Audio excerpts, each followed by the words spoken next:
Yo! What up? That was a good one. You had a good note on that, bro. That was beautiful. Thank you, bro. I've been practicing. That's that singer coming out. We'll tell you stories about that someday, too. Tom was lead singer in a few bands. We'll tell you about that at some point. And I'll tell you about my little instances of being in a band, if you want to call them that. But anyway, welcome to the Stay Real podcast. It is me, Mike, and Tom. How are you? Doing well. Hanging in there. That's about all we can do. Staying dirty in Jersey.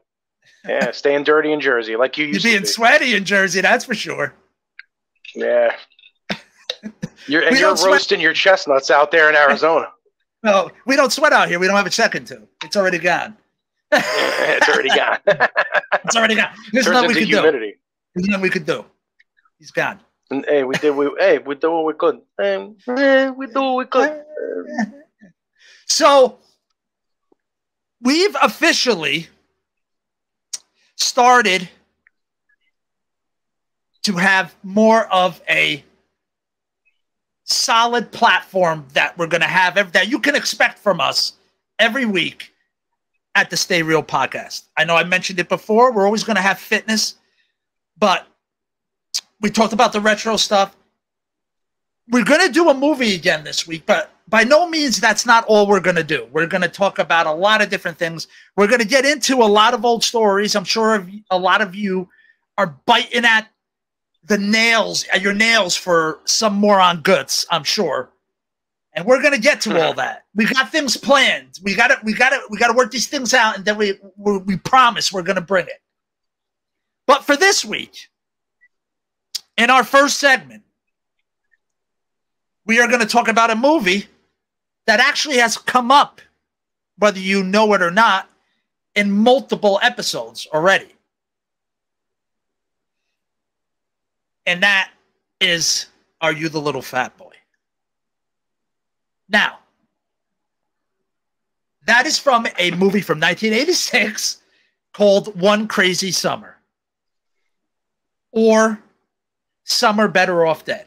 However you want to look at it. 86, One Crazy Summer. So, without further ado, let's get to our new segment that plays homage to another 80s movie. We'll see if you can guess what. Again, loosely based and pays homage to an 80s movie.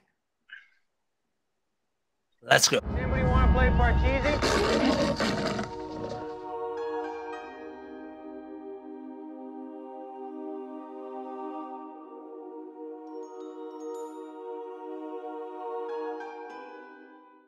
Welcome to Tobin's Retro Guide. Now, I think we're going to leave it at that, and let's see if anybody can tell us what it's loosely based on. And we'll give you the answer next week. I might have screwed the pooch. I might have given a little bit of an extra hint. I should. Well, let's see if anybody's listening. You never know. You never know. You never know. I mean, there is rewind, but still. Yeah, exactly. Let's see if anybody knows. If you want to be honest, let's honestly play and see who knows. If you want to lie, we'll never know the difference anyway, so go right ahead. Anyway, we love the interaction, so who cares? Say whatever. Something nice, though. Please. Is there anybody out there? Hey, hello. Is there anybody out there? Just not if you can hear me. Just hear me. All right. So, we're going to talk about One Crazy Summer. And Tom, classic. A classic. Absolute classic. I think we should just start right off with the scene that started it all, no? Yeah, why not? I want to know who was the little fat boy. Who's that? That's what I want to know. I think everyone wants to know who's the little fat boy. And I mean, if you guys look at the pictures that, Mike got of us hanging out back in the day, that was while I was married and miserable And I was the little fat boy for a while. That picture of me dressed up as a Red Devil, I was pushing 260 there. When Tori was born, my first child, that was 2006. In post in that New Jersey Nets jersey, I was pretty heavy then too. So I was the little fat boy. We all were the little fat boy at some point. Yeah, we're gonna put them up above us. Yeah. So everybody will be able to see it because it's pretty. This is where it all starts from. Yeah, but this is where the little fat boy came from this movie. If you don't know about it, you need to know because it's a classic. Put John Cusack on the map. And Demi Moore, am I right? No? Was Demi Moore in anything before this? I don't think so. That's a good question, man. I'll have to look that up. I'm not sure. I don't want to make an answer on that because I'm not sure. Bro, she was young as hell. She was so young. I mean, don't look back, bro. Don't look fat. Now, here's the... Speaking of that, here's the scene. So... this guy on the left is Egg, okay? And he's actually talking about himself. He's talking about a little I mean, Tom, do you want to give us a little? Take it, Tom. Oh yeah, because his buddy over there is really down in the dumps. He's not good enough for his dad. Ak-Ak. Egg is basically Ak-Ak is not measuring up to his dad's desires of him as a kid, and Egg's just trying to level with him, be like, man, I've been there, like, you know, I talk. Bobcat Goldthwait that was his gig, like when he was in Police Academy or this movie, that's how he talked. He was Zed or he was Egg in this movie. Zed in Police Academy. In this movie, he's Egg, and he's just like, I'm gonna tell you a story about a little fat boy, and like. His brother, like, they made fun of his brother, and that's his brother. His brother talked funny and stuff. And he's like, oh, like, yeah. I remember. He's like, yeah. Yeah, because remember, he's all like Xanax. He's all Xanax out. Yeah. Like, hi, hoops. Hi, well, they were twins, and they were like opposite ends of the spectrum. Like, you know what I mean? Bobcat was There's no way they look like twins. Yeah. They didn't act like. Hey, but what about Slowpoke Rodriguez and Speedy Gonzalez? They were related, right? Yeah, it was. Yeah, he was slow as shit, and he was like, Senora Speedy. He was the complete opposite.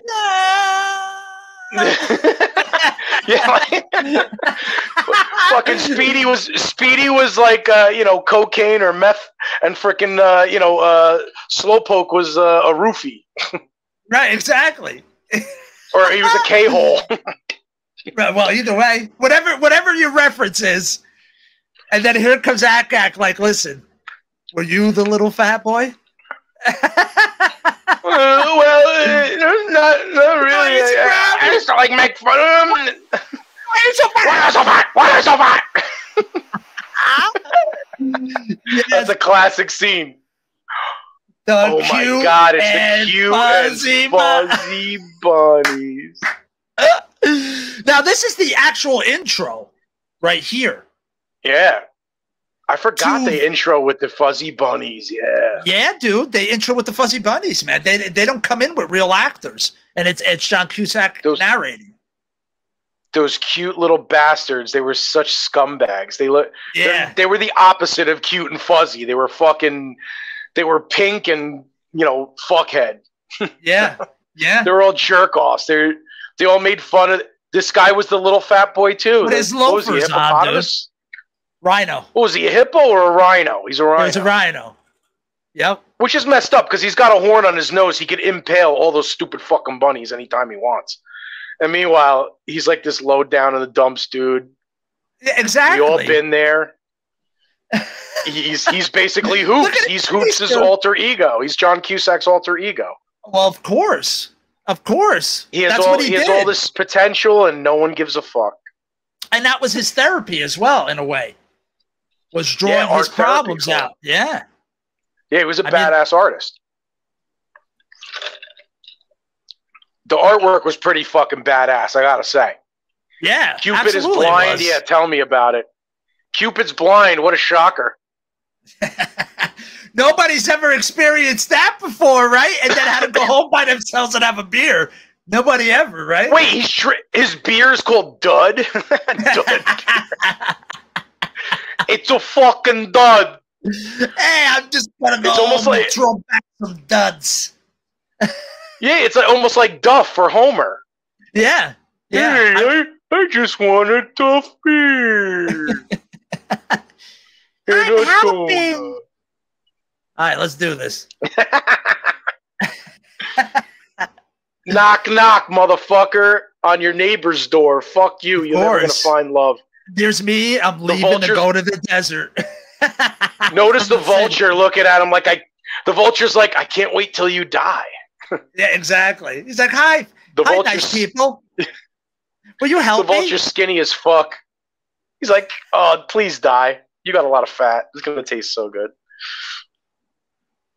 Hitting the hooch and then beating the crap out of him. Oh! And he's just pulling out his ears. And this poor bastard's getting the shit kicked out of him by bunnies. It's makes no sense. You just stomp those motherfuckers. And then they just laugh at him, dude. So then you want to do this. Here we go! You'd love to do this. This is mine. He Rambos the fuck out of him. Yeah, he does. But then, he doesn't want to, he doesn't actually want to kill anybody because John Cusack is actually not a bad guy whatsoever in the movie at all. Yeah. At all. He couldn't be a nicer guy. That's what's terrible about it. He's just the shit end of the stick is his whole life. Right. None of us could attest to that, right? A lot of people out there could relate to that, man. And then there's our little buddy here. That's why we remember it. Right. Oh, here we go.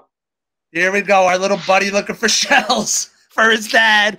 Just trying to get that acceptance from dad. Again, I don't know anybody who would actually ever feel that way. Dude, it's so funny, too. Yo, John Cusack had the best scream, too. Remember? They're, running for their life. He's like, yo, he was fucking awesome, though, dude. He was so good. And he could actually pull off, a male belly shirt like he had on. Yeah. Which was a thing back then. I know it's hard to believe anybody out there, if you're listening, that's under 30. Belly shirts were a thing that guys wore. To actually show off their bellies. I might have had one but that was when I was in football and shit. Yeah, I didn't. I was the little fat summer boy, workouts so I didn't.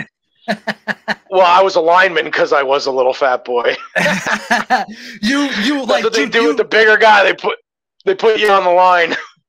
You did body image jujitsu, dude. You took that shit and rolled with it and went with it, dude. Roll, motherfucker. Roll with it, baby. Speaking of that, let's roll with it. So he's actually collecting these for paperweights for his dad because he runs an Army and Navy shop. And this is the first time that they're actually meeting as well. Yeah, it's a hell of a time to meet somebody. I think about it, too, how ridiculous this is. Live rounds going off, and they make it look like it's down the street from where everything else is. It's over here somewhere is the beach where everybody's hanging out. Yeah. The boardwalk ended 500 feet away, and they're testing missiles over here. You guys testing missiles over here or what? Oh! So, yeah, he's just trying to collect those for his dad. His dad doesn't accept them, so he'll basically do anything he can to gain that acceptance. And that's the scene, bro, that I always remember when he goes by the water after picking up. She was and he picks up a dead doll in the freaking water. It's missing an arm, and he's like, "Did you know for every mangled little doll, that somewhere there's a little girl with a broken heart? And they're like, are you sure this is the line of work you really want to go into, Akak? Yep. You know, George is like, you sure this is really what you want to do? War ain't for you, bro. He's a sensitive dude. All right. Let's go with this next He's a lover, scene. not a fighter. Do you know what this scene we're about to go into is? Let's see how good you are. It's a major scene it's about to go into. Well, it isn't the mummy scene, is it? No. Save him! Save her! Come on, Hoops. What is Come it? on, Hoops. Hey, Hoops. I'm about to teach you a very valuable lesson. All right, here we go. Listen. Here we go. Here we go. You'll know right away what it is in a second. Oh, it is the mummy scene. Oh, yeah, you were right. You My bad, dude. I motherfucker, forgot. you lied to me, you son of a He bitch. jumped on. I forgot he Save jumped him! on. Yep, you're right. You are absolutely right.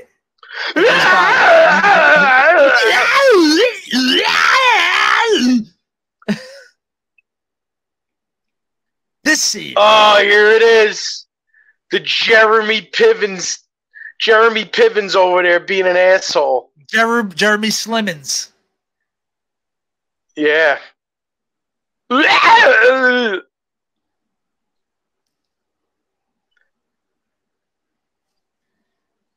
gotta tell Hoops, man. Teddy's coming. Yeah, Too late, motherfucker. As well, the He's already here in his Ferrari. And it's like, how does he not hear them? Like 5 cars, like sports cars pulled up.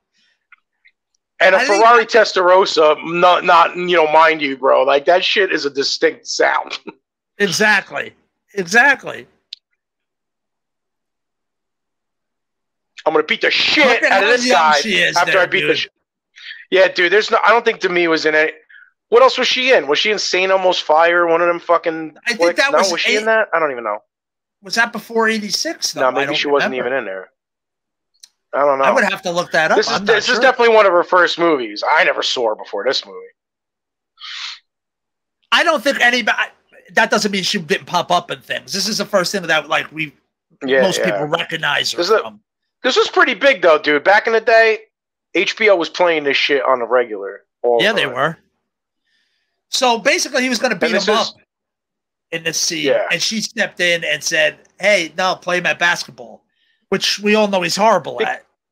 Because his name's Hoops, and he kind of bullshit. I guess he kind of bullshit her that he was good at it. Yeah, he did. Bullshit her because she's cute. Absolutely, that's what we all do. We bullshit you broads so we can get you in the sack. That never happened either, right? A guy has never bullshitted, or hey, a girl never bullshitted either. There's a lot of bullshitting going on when people meet. Absolutely. Initially, because again, it's called It's called filters, photo filters. Yeah, exactly. All right, so basically, hashtag no filter, bitch. And there it is. There he is. Poor Akak again. He's the hoop.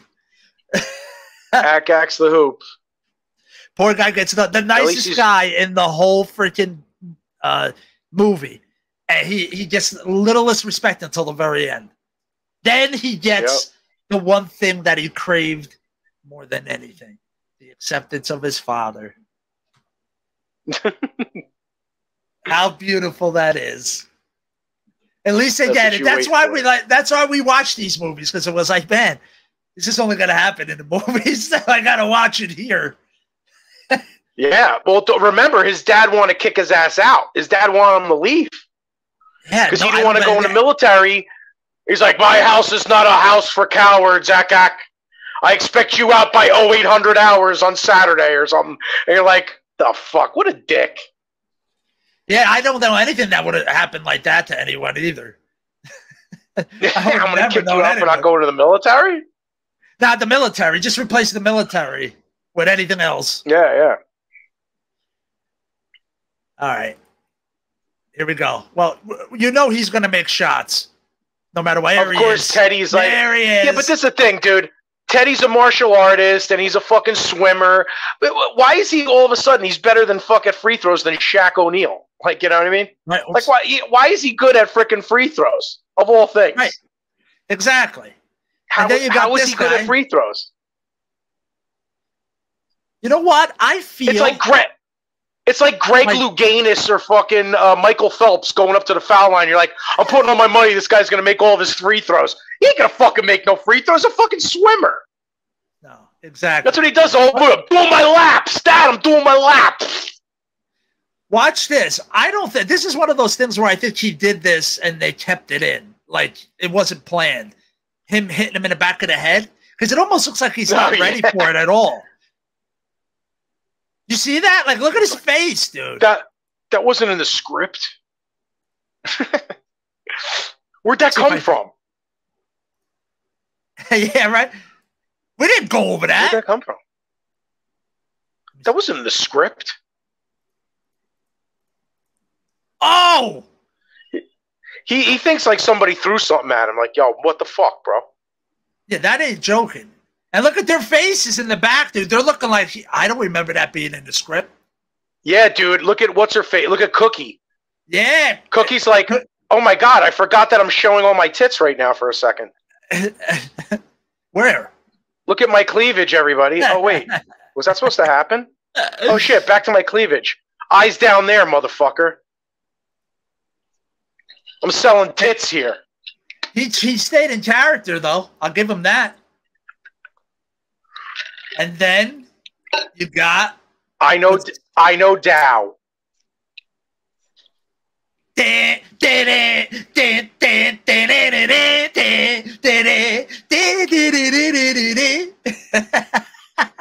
Basically, that plays. And they're off. Wait, is that, that's what's it called? Steppenwolf? What? Right? Born to be wild. Yeah. Yeah, so he's a martial artist. He does martial arts, doesn't he too, Teddy? So she's like, I know Dow. He's like, what is Dow? Dude, Teddy does everything. Don't you know this? He's like, Teddy is teach me Dow, Pai Mei. And she's like, it's the company that makes mace, asshole.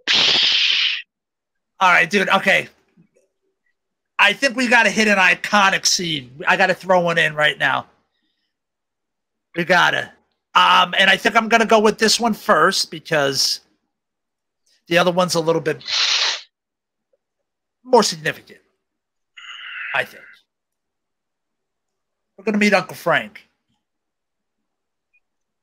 We all got that, Uncle. Dude, I never realized there's a bottle of pills like just laying there. Yeah, dude. You don't remember? You didn't notice that ever?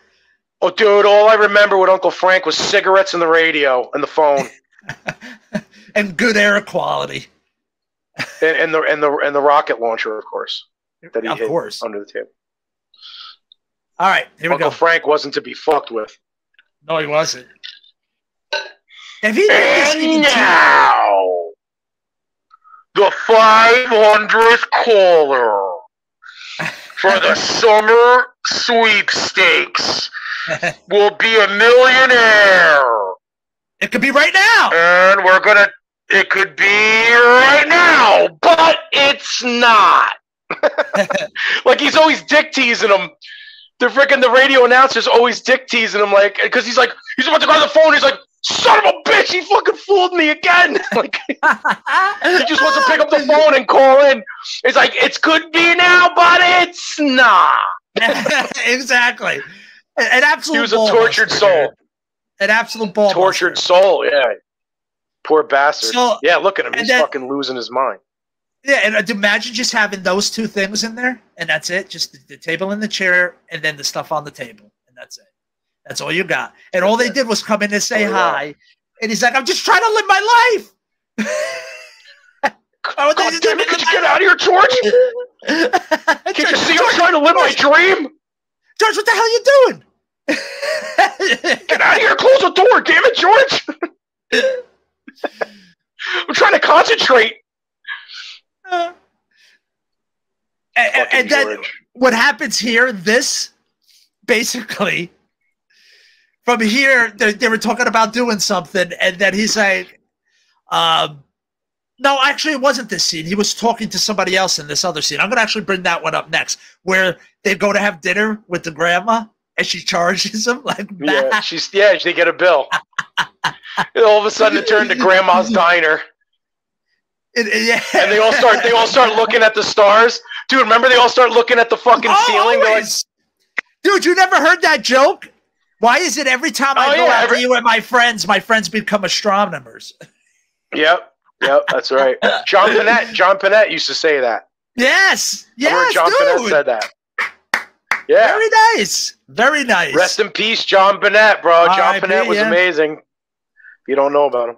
But yeah, he was it's like they all turn into astronomers. They all start looking up the ceiling, and Hoops is like, okay, don't worry, I got it.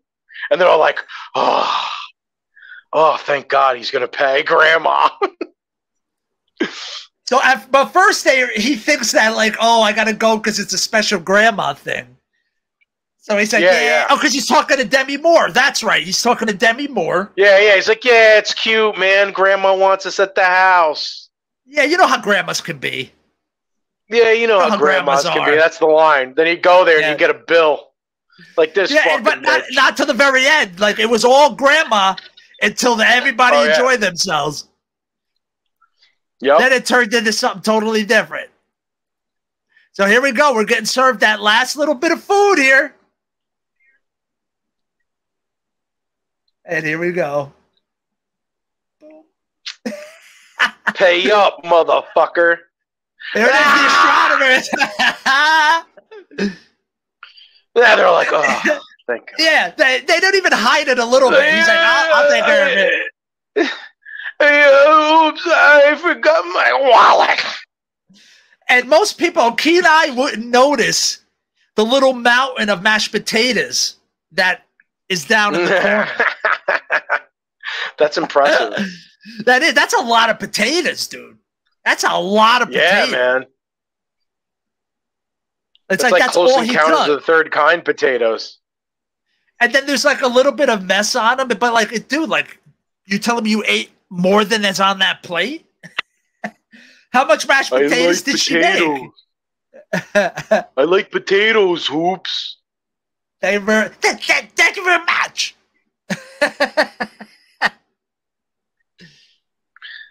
Hey, why don't you go out with Cookie? Don't turn and if anything back. happens, don't.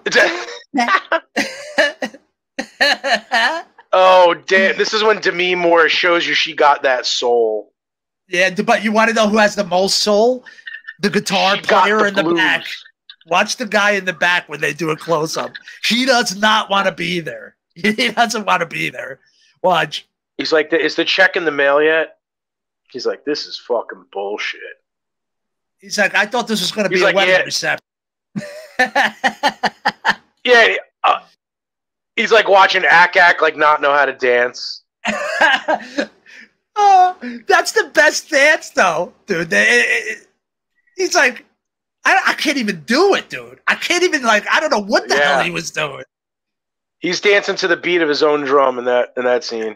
You know what? And that's not even a white. That's not even a white man. That's not even a white man dance. That's like some other song was playing in his head. He was listening to fucking some '80s fucking new wave song. Not her. She's playing like the blues, and she's got like backup singers that are all soulful and shit. Yeah, dude. He was listening to a little Cure or a little Depeche Mode or something, I think. Yeah, Duran Duran. He was listening to Rio. Yeah. Her name is Rio. Well, look, we got backup singers dressed like, I don't understand why, like, they work at a diner. I don't get it. Why is it? Isn't that like a maid thing on their head? I thought it was a French maid hat. Diner girls wear that? I thought back in the day they wore things on their heads. Yeah, they did. I don't understand the frickin' Halloween costumes here. Either way, even if waitress, or maid, I don't get it either way. Really? I think the guitarist was actually mad because he didn't get a fucking costume. What do you think of that? Again, he thought it was an 80s reception. Yeah. If you look at him,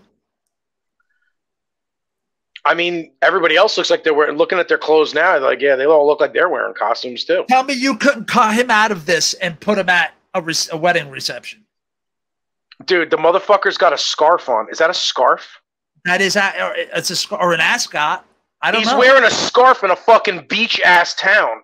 Like, what is he, like, hiding a hickey? Hey, dude, give him credit for at least being color coded with the backup singers.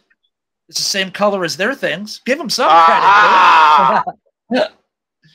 He's like, I ain't wearing nothing crazy. He's like, dude, you got to wear something like the rest of the people are wearing. Yeah. I'll do a scarf. Fuck it. No, dude, I guarantee you, he said at first, listen, I'll do an ascot. And they're like, bro, nobody wears ascots anymore. We'll meet you halfway and we'll put a scarf. He's like, bro, but it don't work with this outfit. It's like, dude, take it or leave it. And that was it. Meet me halfway, motherfucker. That's why he's all pissed. And he's not even playing. He's just holding the fretboard. Oh, hell no. Of course not. This is all pre-recorded. This is like a music video in the 80s. Hey, you want to split that dog out of its misery for you? And we all know that she wasn't actually singing during this. Just so everybody knows. Fuck no. No. Pre-recorded. No. Absolutely. She was lip-syncing at like she was doing a Milli Vanilli. And right there is the climax of the song where she goes, baby, don't look back. And everyone's like, yeah, that song rocks. Yeah, nah, they're like all clapping and everything. Yeah, dude, they loved it. Don't look back. Look, yeah, look. Woo! Look at this guy. He's like, listen, I wanted to be in the background of the Rocky movie. They didn't let me in it. So I'll do this instead. Yeah, so I had to get over here. I'm over here now. And there he is. Is that a Twisted Sister pin on your uniform? Yep, that's him. That's the original. Yep. The perfect prick. Look at how happy John Cusack looks there. Like he's genuinely like laughing. I've never seen him that happy in his entire life. No. Never. Better off dead. I don't think he smiles once. No. Hence, better off dead. Yes, I agree. Yeah. All right, let's get to one more scene. But let's do one more quick scene, and then we're gonna move on. And then I left the cherry on top, the je ne sais quoi, if you will, for last. As what the French would say, a certain I don't know what.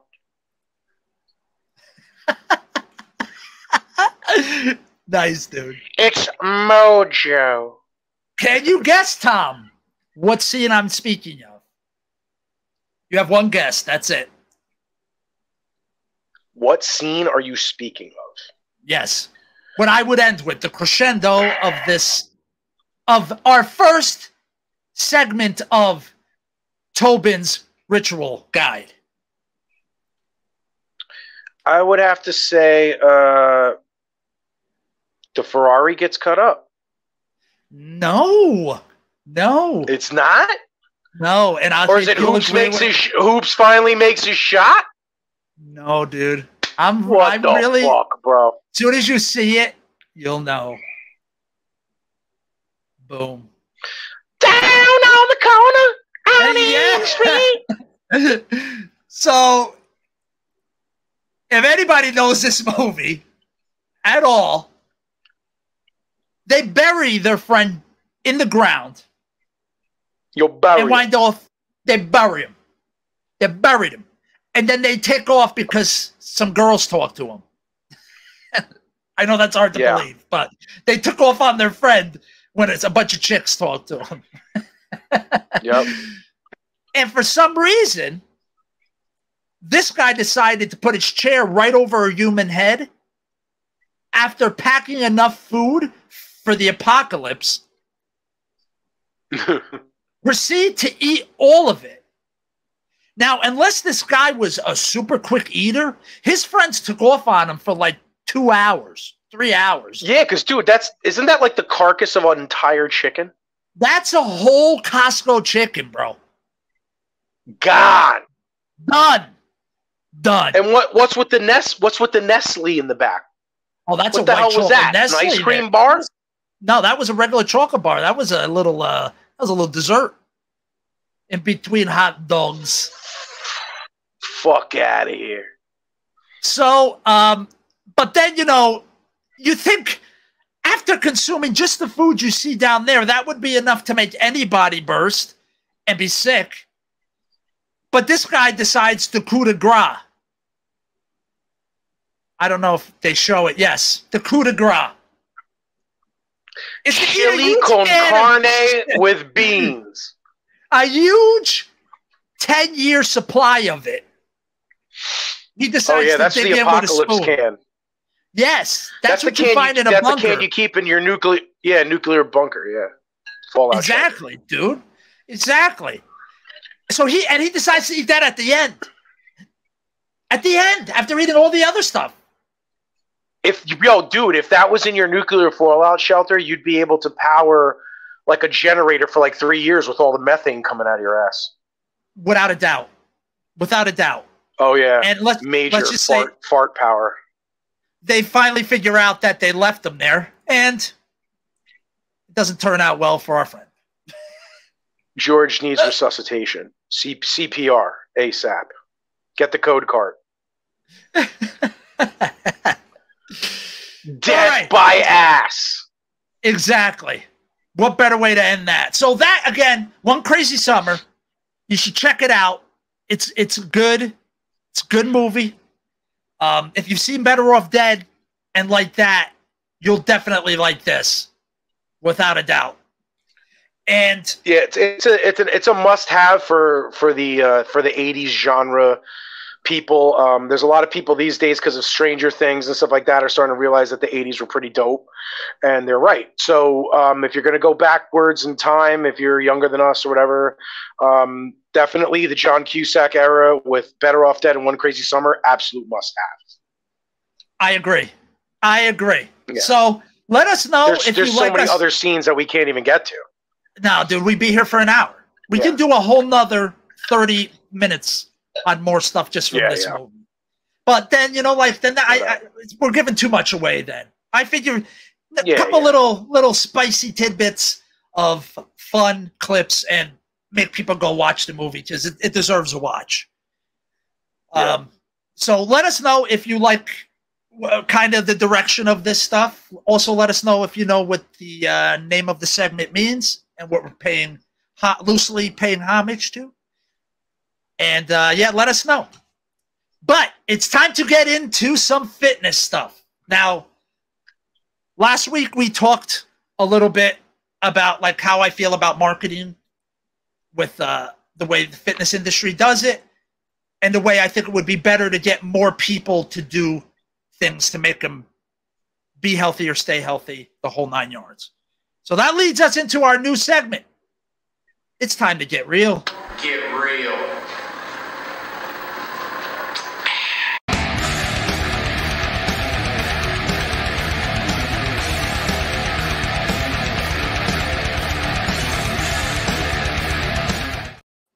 All right, everybody. Welcome to Get Real. In this segment, I'm here, dude. Tom, he's not invisible, everybody. He had to disappear for a second. He'll be back. But he can hear me, and that's all that matters. So let's get this started. I want to, again, continue on what I was talking about last week, and I want to first get into how I think we could approach nutrition a little bit differently than we do. Again, I'm going to say it again in this episode. I'm not talking to bodybuilders. I'm not talking to athletes. I'm not talking to CrossFitters. I'm not talking to people who love what they're doing. They're happy with the results they're getting. And period. You do you, your body, you do you. I don't care. I just am giving out alternatives to people that don't want those things. And I feel, again, there's a lot more of those people. I also feel maybe you could learn something, even if you are in one of those other categories. Maybe you'll learn something new. But mainly I'm speaking to the other 80%, like I've said in other episodes. Now, Tom, you know this. And we've done, how many different diets and trends have we done through the years together? A lot. Definitely a lot. I mean, I wouldn't say some of the really fad diet stuff that was really ridiculous, like some stuff that was really dumb, you know. But over time, at least for me, I've tried a lot of different stuff. Yeah, I mean, but it's not everything. What works for most people doesn't work for everybody. So a lot of trial and error stuff. Yeah. Oh, so, and I have had a lot of. I've done not everything, but I think I've tried through my life just about everything right and wrong. I really. So that's why I feel like I have more of an intimate of appreciation or hatred for certain things because I've tried them. Yeah. And the benefit versus what you have to put in for it is so not worth it with a lot of this stuff. And I know a lot of people are doing things they don't want to do. And again, if you're happy, do it. I don't care. You know, do what you do. But I know there's a lot of unhealthy people. You hear it every day. You know, that people are not healthy. Healthy people don't need to go to the doctor all the time. You know, that's how you know you're healthy. Is you don't get, you know, everybody gets sick. I'm not saying you're not going to get sick. How you recover from the sickness, how often you get sick, that has a lot to do with health. But everybody gets sick, you know? So, but people don't realize with nutrition that their diets are like different types of cars, okay? You got your Mediterranean car, you got your keto car, you got your carnivore car, you know, you got your Atkins car, you got your Weight Watchers car. You see where I'm going with this? You got all these different cars, right? And everybody thinks theirs runs the best and theirs is the fastest, right? And most comfortable. Put you in the least amount of discomfort. But guess what? You're all going to the same place, which is you're going to stop. You're going to start thinking about what you put in your mouth. That's one. Because when somebody's not absolutely on a diet or eating normal food on a regular basis, they're not thinking about what's in their mouth at all. I would even say that a lot of people who aren't really crazy about how they look don't really know how much they put in their mouths every day, even if they don't look or feel unhealthy. But I feel like, again, everybody has their favorite car and all this stuff, but all of it is going to be you're looking at what you're eating, so you're eating less of it. You're not eating a lot of processed food or sugar. Every diet, you're not eating that. And that's a big, that's a big crappy. No, I'm talking about processed sugar. I'm not talking about carbs. I'm talking about processed sugar. There's no diet that has processed sugar in it. Zero. There's ones that have carbs and ones that don't, but not processed sugar. Processed sugar is garbage. It tastes good. It makes things taste good, but it's garbage. Period. Your body doesn't need it at all. At all. So you're eating less, you're not having that crap, and most likely you stopped eating something that your body was intolerant to or even allergic to. Exactly. So put those three things together, you're going to feel better. You're going to have more energy. You're going to feel all these things like I've said before, like you're going to feel before you see. And you're going to think, wow, I got here safer and better because of my car. Not that I drove the safe road to the same place that everybody was going. It's the same thing. Everybody with those doing those same things. They're eating less. They're cutting out crap sugar. And they're eating more basic foods. So they're most likely stopped eating something they're intolerant to. And all three of those things will feel great. Of course. And what's funny is you'll always hear about, Oh, about 3 to 4 weeks in is when I really started feeling good. That's about the time frame it takes to get whatever you're intolerant to out of your body. So it tracks. That's an awesome point. That's an awesome point. It's just the way it is. It was like about third to fourth week to like, and it's because of my car. That's what it's because of. It was my car. You know, well, in this day and age, you see how many people are, gluten intolerant or sensitive. Yeah, and they don't realize it. That's in so many things. It's almost everywhere. Another pay homage to John Panette, bro. He's like, what's got gluten? Everything. He's like, but really, it's like there's things that are processed. The things that are processed at plants where they process gluten, that has gluten, even though it's not a gluten product, something that would have gluten, so you're just like, shit, it's got gluten anyway. And it's like these days, there's so many people, almost everybody I know has some kind of what the sensitivity sad part is, dude? To it, and it fucks them up bad. It's not even the gluten itself, it's the gluten in America.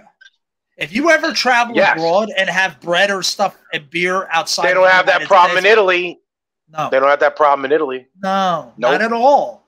So and Italians and their bread and their grain, forget about it. Forget about it. Look at everything. Look at Africa. Look at the Iraq and all them. If you see them eat, what's the base of everything they scoop with and eat with is bread. That's what people used, and they still do. Why are they all not dropping dead and they're like dying and being morbidly obese? Everything they eat has carbs. They eat beans. Again, it's a different kind of carb. Again, I'm not going to get into all that now, but it's a different kind. But they're eating heavy and beans. And why is their stomach so screwed up from that?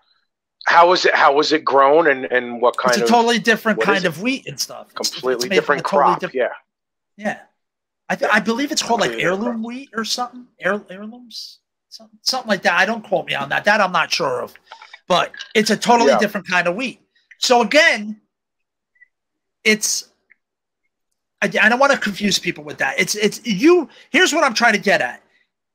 All you have to do allergies is a big part of it. Yeah, allergies are a big part of it. Of feeling bloated as well. Oh, dude. It's an inflammation. Period. Mm-hmm. Muscles get inflamed. Other things get inflamed. Organs get inflamed. You know what I'm saying? So it's like, and that is hurtful. And people aren't in tuned enough to know that exact pain over there is this thing here, and this pain over here is this thing here. People don't have that. So they think the worst. They go to the doctor, and then you got to do all kinds of tests and stuff. Again, I would say any diet is no different than doing the elimination diet, in my opinion. Yeah. That's all because they're eliminating stuff. So elimination diet is very hard mentally. It's very hard mentally. You're very restricted on what you can eat. It's not disgusting stuff by any means. Again, we can get into that maybe on another time, but that actual elimination diet, there's food you can eat, but it's very limited. And you're supposed to do it for 6 weeks. So it gets tough. Mentally. Physically, you're going to feel fantastic. You may go through an actual kind of withdrawal from some stuff. You might feel like crap for a little bit, but anyway. So what I want to try to get across to people with nutrition is, if you want to, you know why somebody chooses a certain diet over another diet? Because it's easier for that person to get to those 3 things I told you about. That's it. Somebody who likes to eat meat, what are they going to do? Are they going to go to the Mediterranean diet, which is a lot of vegetables and fruit? No, they're going to go to the carnivore or the keto. People who don't really dig meat all that much, where are they going to go? Maybe more the Mediterranean. Maybe they're going to go more the vegetarian, or if they have their beliefs against cruelty and all that, they're going to go full on vegan. And that's all depends on their beliefs and how much their work, it gets them easier to their goal. Again, somebody who doesn't eat breakfast, they're going to jump on the intermediate fasting thing. Because, again, it's an easy jump. They don't eat breakfast anyway. Trying to throw somebody on it that is that eats breakfast, it doesn't work. I've tried it with clients. It doesn't work. It's hard for them. So, yeah, it's just and by the individual. And again, if that is easier for you to get there, then go ahead and do it. I want you to realize, though, it's not that diet. It's just an easier thing for you to follow to get you to the 3 things I talked about. Yeah, exactly. That's all it is. I want you all to do that. And if that means you want to eat breakfast, you eat breakfast. You got to make healthier. Yeah, you still got to follow some guidelines. I'm not going to kid around. There's still some things you have to avoid. But again, if you avoid sugar, you eat more whole foods, and you try to tune yourself into more of your stomach and your mind connection, which happens more when you think about it, because when you're dieting, you have to eat certain times or do certain things. So you get that mind-stomach connection again. You think about when you're full and all that. So I just want people to understand that, listen, it's not that hard to eat better, to feel better. And you can go the harder route if you want, but I feel a lot of people don't want that. And I think it takes work, it takes support, it takes all those things. But there's definitely an easier way to drive with you that's not going to cost you millions of dollars either. And you don't need some special diet. Yeah. Okay. So, and and again, supplements, if you're an athlete, you want to go that extra mile. If you're an athlete, go for it. I don't care. Take them, buy them, spend your money on whatever. And if you're a regular person, spend your money on them. I don't care. I'm saying regular people, you don't really need them. You may need a supplement if you're deficient in a vitamin or deficient in minerals, or you're not getting enough electrolytes. There's time and places for things. But I don't think everybody needs to just take bulk everything. Regular people, I don't think it's necessary. You should be getting it from food. And again, if food is a problem with your schedule and things, then you talk about supplementing things. But it's not a go-to thing. It's not a you have to do to get there by any means. So, and again, unfortunately, nutrition is not marketed that way on social media, on YouTube, on anything. It's not marketed. It's do this supplement, do this diet, take this, take that. You have to do this, you have to do that. It's not, let me show you a way, let me work with you to kind of ease you in there.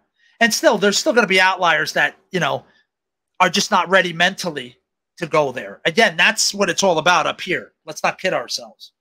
It's all about up here. Okay? Whether you're ready to start or not, that's up here. It's not the diet. It's not your trainer. It's not the workout. It's not if you spend money on it. It's not going to be any of those things. You have to be ready up here.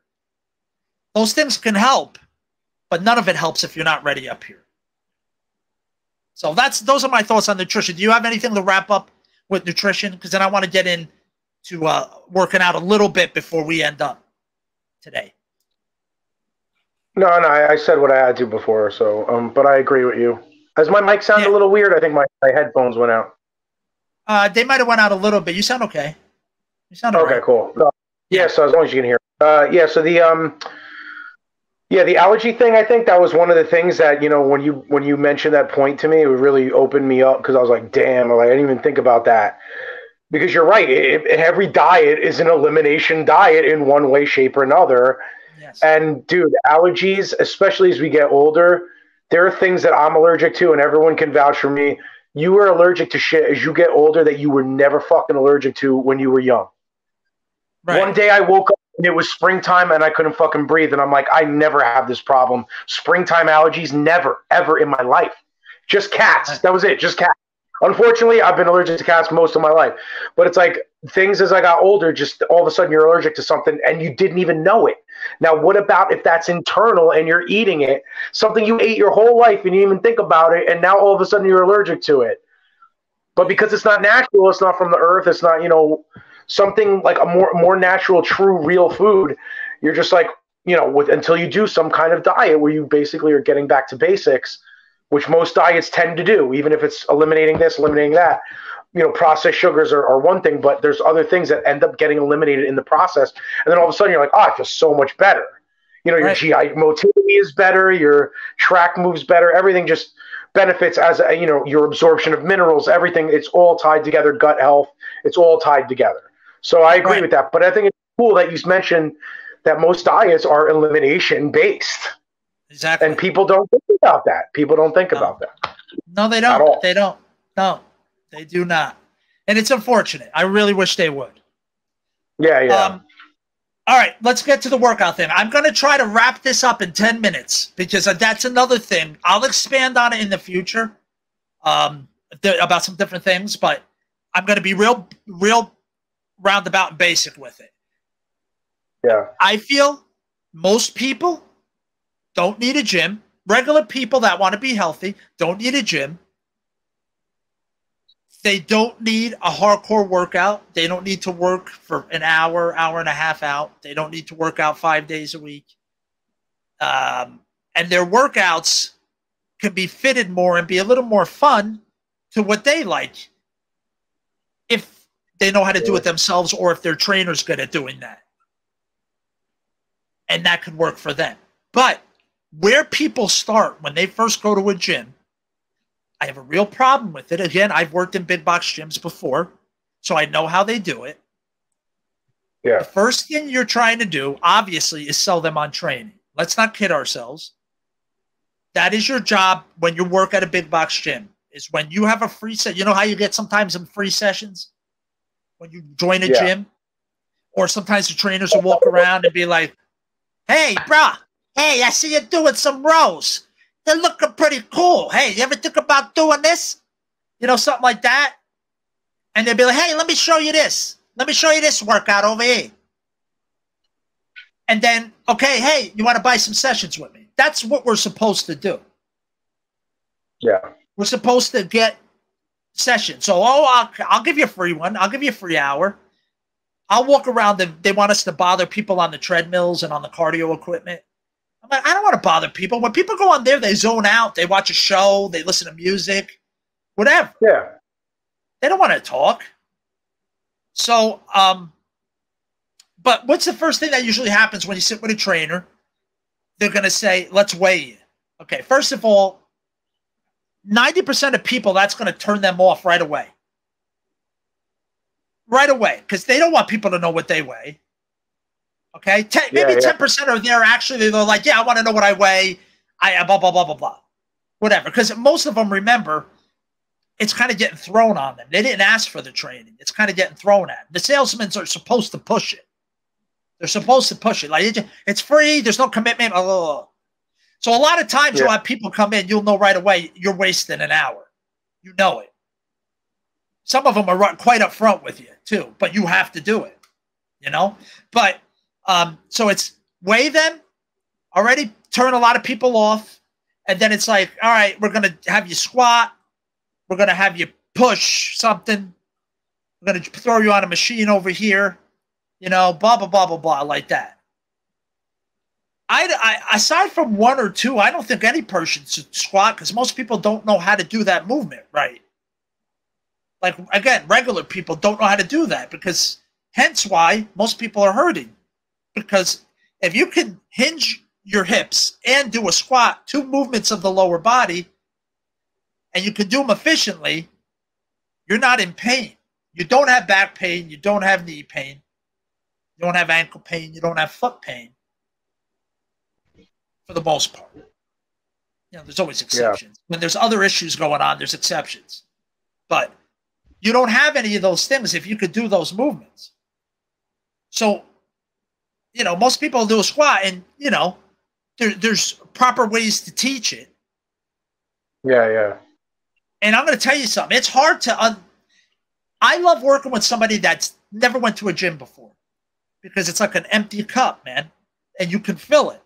When you got somebody that comes in and has done all these things and knows all these things and watches videos and watches these blah, blah, blah, blah, blah, it's really hard to get them to try new things and to do new things. It's really difficult. It's like Yoda. You must unlearn what you have learned. Yes, exactly. Exactly. Yoda knew what was up.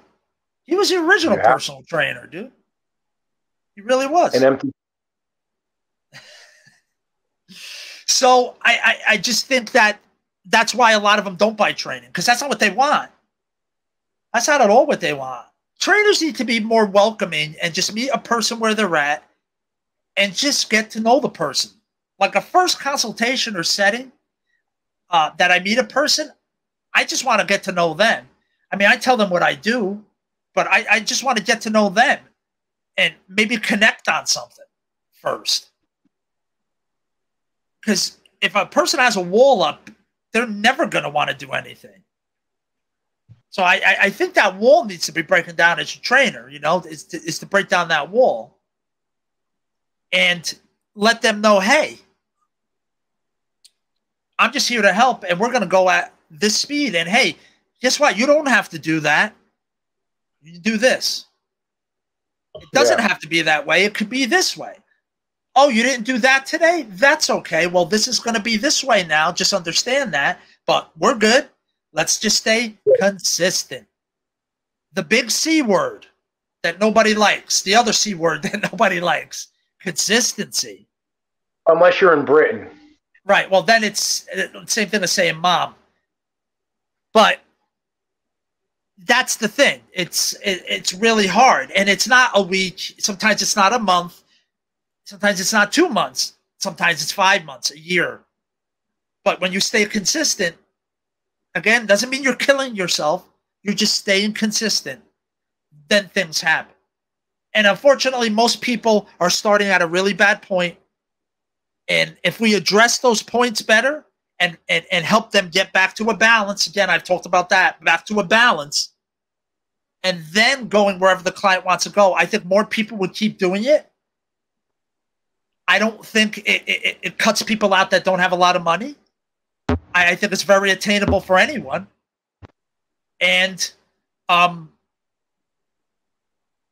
think it's doable just about anyone. Again, there's always exceptions. Some people have more mental things going on that they have to work on before they can get there. Most people, though, can get there. I really believe it. And I believe if we did that better and didn't say that only this workout, basically, the two things are the same, the nutrition and the workout. Everybody's telling regular people, you have to eat this and you have to work out this way to get there. And if you do it this way, we promise you won't have to work hard. We promise it'll be super fast. We promise it'll be sustainable. All those words that people want to hear. That's what they base everything off of. Is that. And then it just like, humans like to be in tribes. People like to be this. So now you have the tribe of Beachbody. You have the tribe of CrossFit. You have the tribe of carnivore. It's just going to be the way it is. But again, the people that aren't in any of those things or have tried those things and don't like them, I'm telling you all right now, there's another way. There's an easier way. And again, if consistency is hard for you, then it's not an easy way. It's going to be hard. But if you are somebody who can be consistent, I'm telling you, it's not as hard as you think. Okay, I'm telling you that right now. And again, I'd like to expand on that in the future, but that's my thoughts on how we market nutrition, working out in a nutshell. I think we could do better with that. And I think we'd have a lot more people seeing a lot more results if more people did it that way and we heard less of the noise of what the athletes and the bodybuilders and the narcissists are doing. I think that would be fantastic. Your final thoughts, Tom? I'm sorry, you said narcissist. I thought you were talking about my ex-wife.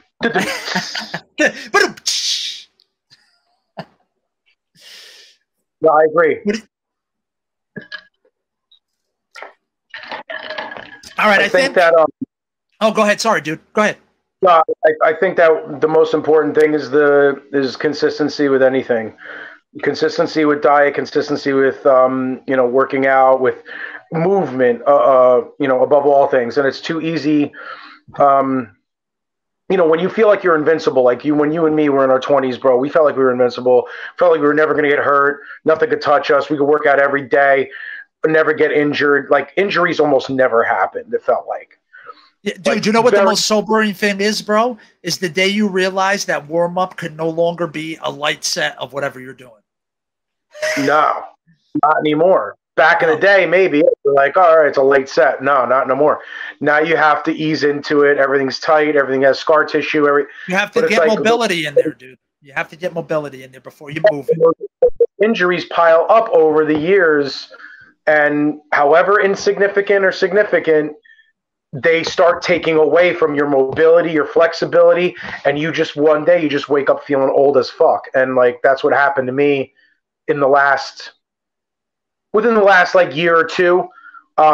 Still going to the gym, still, you know, maintaining, you know, decent, doing good with my nutrition, doing good with my my working out. You helped me a lot with stuff like showing me how to properly squat, for instance. Like no one ever told me that, you know, like I was working out forever, dude. No, when I was in football in high school, no one said, "Oh no, this is the proper way to squat." No one ever told me that.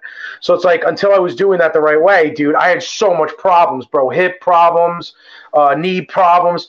Until you start squatting properly, even just free body weight, and you're just like, all of a sudden those problems tend to go away. Stretching is, you know, dedicating time to that and being consistent with stretching, consistent with being moving, consistent with your nutrition. It goes through all phases. Consistency is the number one thing, not just going to the gym. It has to be a lifestyle change, and you have to be. It's about being healthy. The word heal isn't healthy, and the word die isn't the word diet, right? Yes, sir. Yeah, I saw that on your page. Yes. You're the first one I saw post that, and I'm like, that's the fucking truth, dude. Health is healing, and diet is like dying. It's like I'm being for 1 second. Think about this for 1 second, dude. Every time you see somebody on a diet, are they talking about how wonderful it is? Or are they talking about the date when it's going to end so they could eat normal again? They hate it. And the first bag of chips or fucking bag of freaking bullshit that they could grab candy, they're going for it. Because they're not being consistent. And it's this constrictive fucking horrible thing. And they're not enjoying eating anymore. They're not enjoying it. If you're not enjoying eating, what the fuck is the point of life? Right, dude, you got to enjoy life. Period. That's one of the few things we have been given on earth is to enjoy eating. You can make food fun again. We could make fitness fun again. Like, it's the truth, man. It really is the real thing, dude. Eat, sleep, love, baby. Eat, sleep, love. Yeah. It really is about consistency, though. So that's the only thing I can add to that, because people don't understand how serious it covers everything. You have to be in it to win it. You got to be your own advocate, or your health will go right down the tubes so fast. You'll wake up one day like me, 30 years old, and 265 pounds of fat, no muscle, winded, high blood pressure. I looked horrible. And that was after you and me in our 20s lifting all the time and looking jacked and looking nice. Like, we looked basically the way we look now, maybe a little bit even better. But I mean, Jesus, we were in our 20s, for fuck's sake. We could go to diners in the morning and eat shit and disco fries, and in the morning we'd still look good. Right. That don't happen after 30. After 30, it goes right down the shit hole. It all gets harder and harder. I tell all these young cats at work, these young girls, I'm like, you can't be eating fucking that shit every day. You can't be eating McDonald's every day for breakfast once you hit 30. Are you crazy? You want to hear something interesting? You want to hear something that Vince McMahon said about cheat days? Yeah. This is what he said about cheat days, and I found it interesting. He said, I love cheat days, basically, and I'm not quoting him exact, but he said, I love cheat days because I feel that when you eat a little bit of crap every day, your body absorbs it more. But when you do a huge cheat meal, your body can't. So you basically just shit it the fuck out. Right. So in the long run, you're actually not getting more. Oh yeah, dude. When I cheat, it makes me not want to cheat though, because you feel like shit. I'm in the toilet and I have acid reflux is back. Yeah. With a vengeance. with a vengeance, bro. Like you go on vacation, you're like, fuck it, I'm on vacation. Who gives a fuck? I'm gonna eat what I want. I'll have the ice cream, I'll have the chips, I'll have the, all this processed bullshit. And you're like, next thing you know, you're like, I'm puking at 2 a.m, throwing up in my mouth, acid reflux back after not having it for years. Yeah. And you're in the toilet, and you start feeling like shit. You look like shit. You come back from vacation, you're like, I look like I gained fucking 20 pounds. I'm inflamed everywhere. It's like those commercials back in the day for venereal disease. It's like, it only takes one time. It only takes one piece of dirty ass to fucking fuck you. And on that note, let's wrap this shindig up. I hope you enjoyed it. And if you really want to have a great and fulfilled life, you'll go to our Instagram, like us, follow us, subscribe. If you're watching us on YouTube, you'll subscribe. Rumble, everywhere. Follow us, please. Spread the word. We appreciate you. Thank you. And make sure you stay real. We'll see you next time.